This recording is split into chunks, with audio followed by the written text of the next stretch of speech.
ఇలాంటి colour gel drippings కోసము ఎలా ప్రిపేర్ చేయాలో ఇప్పుడు చెప్తానండి ఈ వీడియోలో. ఫస్ట్ న్యూట్రల్ జెల్ అనేది ఒక స్పూన్ తీసుకోండి ఒక చిన్న బౌల్‌లో.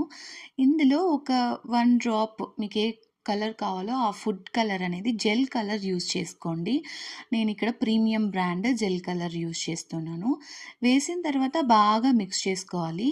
థిక్‌గా అయితే ఉంటుంది. కానీ ఇది మనం ఇలాగ డ్రిప్పింగ్‌కి యూజ్ చేయలేం కాబట్టి కొంచెం వాటర్ కలుపుకుంటూ ఇలా చూసుకోవాలన్నమాట కన్సిస్టెన్సీ అనేది. డ్రిప్పింగ్ కన్సిస్టెన్సీ ఎలా ఉండాలంటే ఫ్లోయింగ్‌గా ఉండాలి కొంచెము ఈ విధంగా.